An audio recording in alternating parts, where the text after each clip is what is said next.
Hi, this is Sweet June 2010 coming back at you with another interesting video topic. I want to talk about there's a new discrimination out there.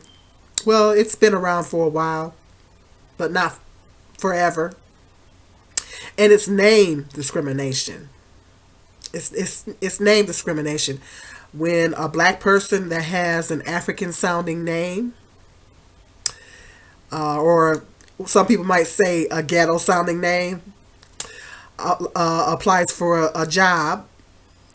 And I'm not saying all employers, but actually I read an article on it a while back when I was in school. I was doing some research, and actually I read an article on it, and they were talking about when an employer sees an ghetto, what they would probably classify as a ghetto sounding name or even an African sounding name on a job application, that automatically tells them that it's an African American applicant applying for the job. So they throw the application out. How about that? So now people that are having black African American people that are having children are discouraged from naming their children what other people may classify as ghetto sounding or African sounding type name. They're even discouraged from, even if they want to name their child an African name, they're even discouraged from even naming their child that because of fear of getting discriminated against. I know one time I was talking to my son Edmund. My youngest son, his name is Edmund, and I was talking. Actually, there's a story behind that name. He was named after a soap opera character. Really, it's an interesting story I have behind that name. Anyway, I'll go ahead and tell you the story. I tell everybody the story.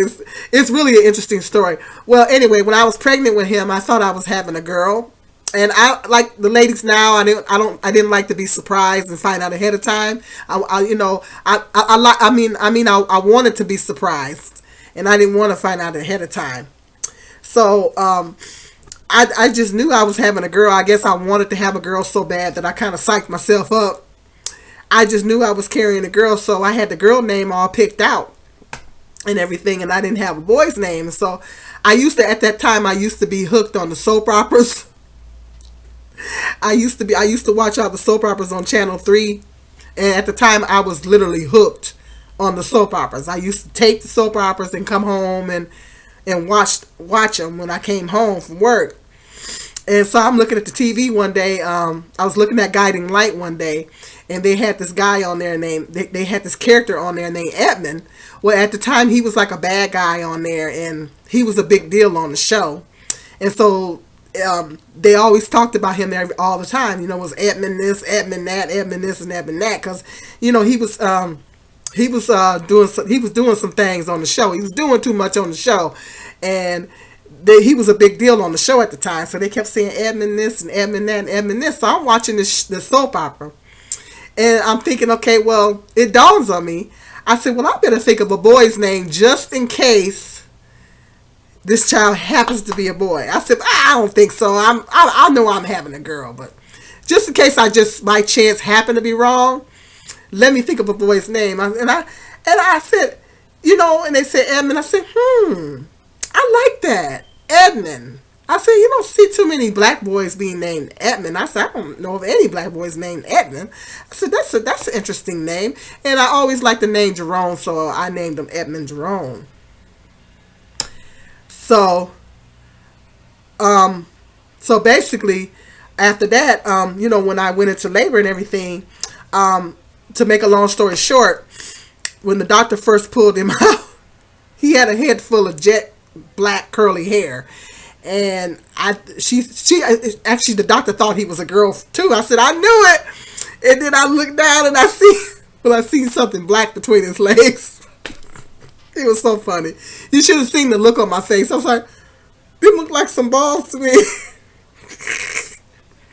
And they flipped him over, and she said, oh boy. I was like, what? So I was like, Edmund it is.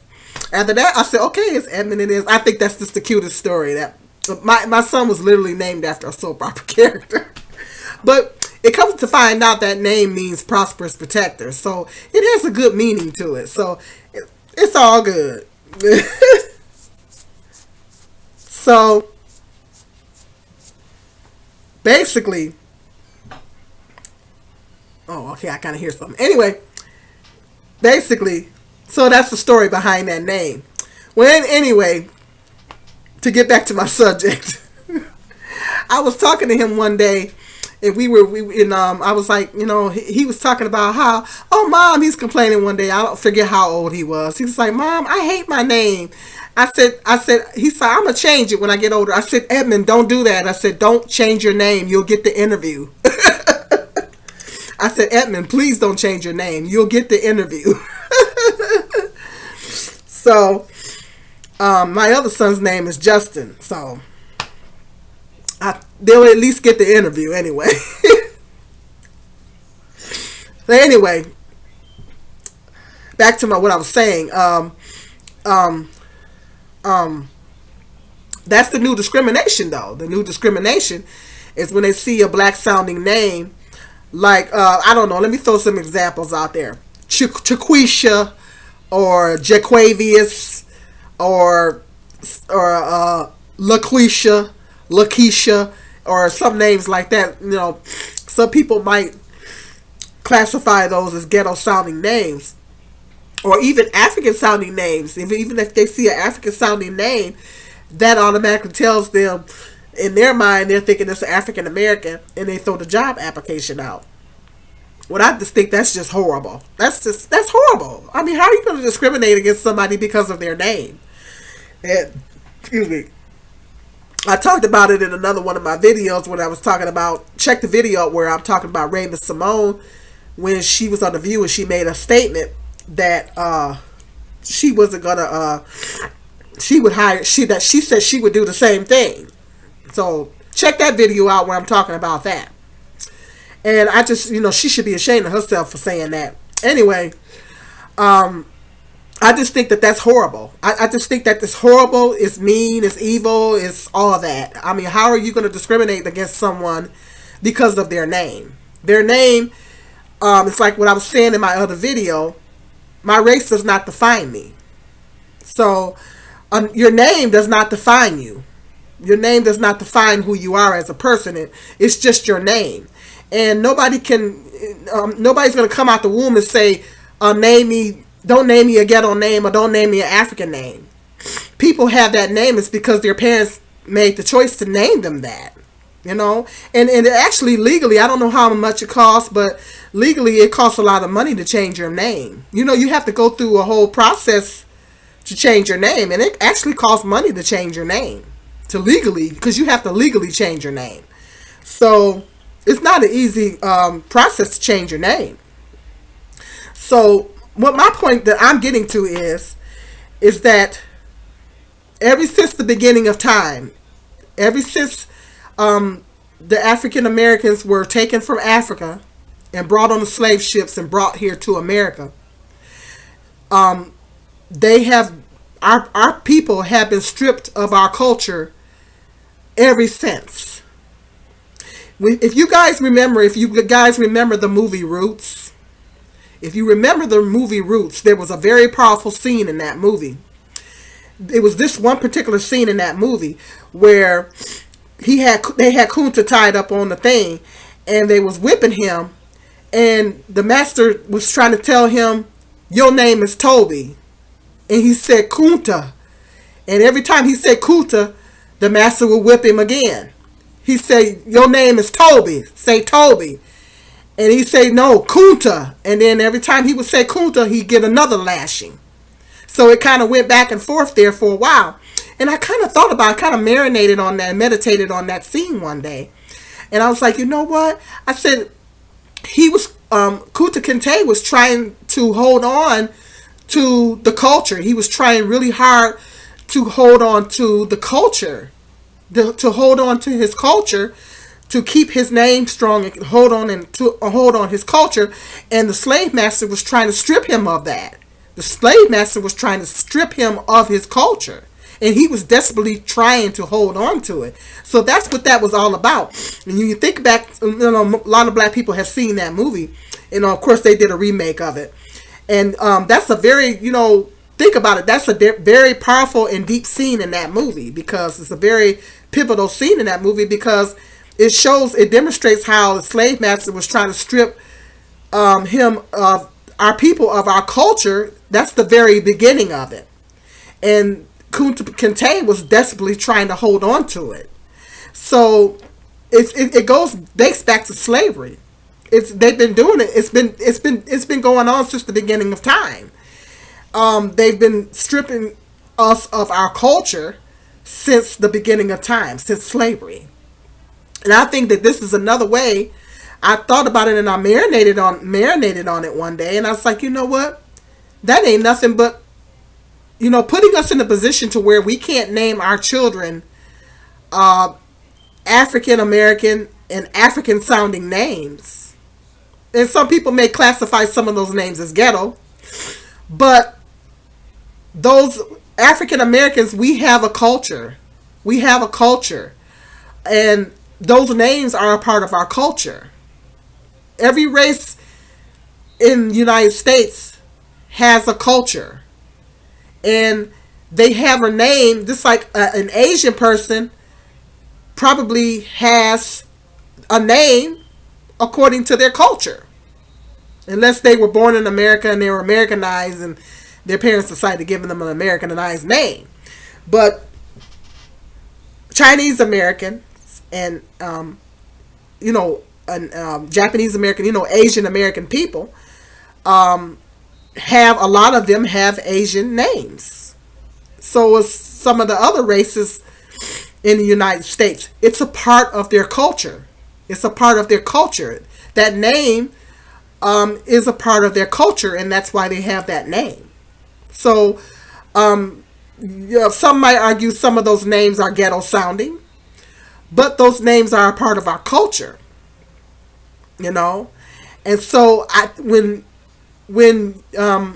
black people are discouraged from naming their child an African American sounding name, or some black people might want to name their child an African name. I remember when I was pregnant with my oldest son, and his dad wanted to name him Akeem, and I was like, at the time, I was like, he ain't no African. What do you want to name him Akeem for? He ain't no African. But we kind of went back and forth on the name bit, and I figured this is my first child, I should be able to name him. And so my oldest son's dad, at first wanted to name my son Akeem, and I was like, no, he ain't no African. I said he ain't about to get teased in school. But there's nothing, now that I think back to it, there's nothing wrong with the name Akeem. It's actually a nice name, and it's an African sounding name. There's nothing wrong with the name. And at the time, I guess I was kind of ahead of myself, and I was like, no. And I said, this is my first child, I want to name, And he picked the middle name. And so I kind of compromised with him, and I let him pick the middle name. And I gave my son his first name. His middle name is Niles. So his dad picked. He wanted that to be his first name, and I was like, oh no, that's not gonna happen. So, so we kind of went back and forth on it. So I decided to go ahead and compromise with him. I said, okay, we'll name him Niles as his middle name, and we'll name Justin his first name. So there you go. So, but actually thinking back, taking a look, there's nothing wrong with the name Akeem. It's a nice name. But if I had gave my son that name and someone had seen it on a job application, would they have discriminated against my son because of that name? So some may argue that some, like LaQuisha and John Quavius or something, I'm just throwing out some examples. People may think that those are ghetto sounding names, but those names are a part of our culture. And if a person has a name like that, they may have all the skills and they may be fully qualified for that job. But that employer sees that name on that application and he just throws it out. That's crazy. So because of that, black people are discouraged from naming their children names that are associated with our culture. And we're forced to name our children names that's not African American names. You know? So I think it's just a further stripping of our culture. I think it's just further stripping us of our culture. That's what I think. Let me know, guys, in the comment section what you think about that. I want some strong opinions on this. Let me know what you guys think. But I think that is further stripping our people from our culture. And it's been going on since the beginning of time. They've been doing it since the beginning of time. It all started back in slavery. And so now I think it's 2016, it's continuing to happen. You know, and now it's like when I was doing a video about the hair, about the nappy hair video. And I was talking about how if I was to go on a job interview, I don't think I could go with these braids. I would have to put on one of my pieces to go to the job interview. Well, what message does that send? What message does that send? I can't go in the job. Why come I can't go to a job interview with my braids? Why? These braids are a part of my culture. I'm African American. These braids are a part of my culture. So why can't I go to a job interview looking like this? My hair is combed, it's neat. But I feel like if I went to a job interview with my hair looking like this, or wearing an afro, I may not get the job. That I have to go to an interview with straight hair. And I kind of have to minimize my culture. See, we're the only race of people that...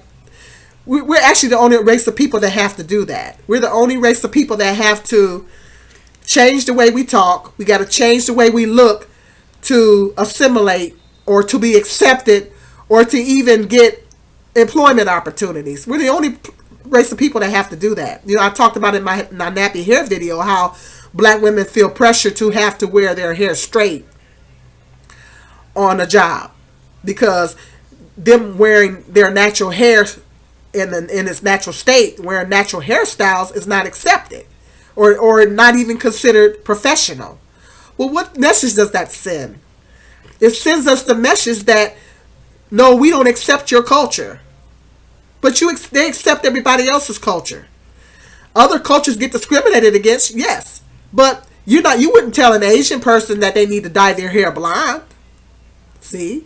If you wouldn't go to an Asian person don't have to put on a blonde wig to go to a job interview. But why should we have to wear straight hair to a job interview? Why come I can't wear my braids to a job interview? Why do I have to cover my braids up? I feel like I have to cover my braids to go to a job interview. Think about it, my people. Let me know in the comment section of what you feel. You feel like name discrimination is further stripping us African Americans of our culture? Absolutely. I think it is. I want some opinions on this. Guys, help me out. Let me know what you think. This is Sweet June 2010.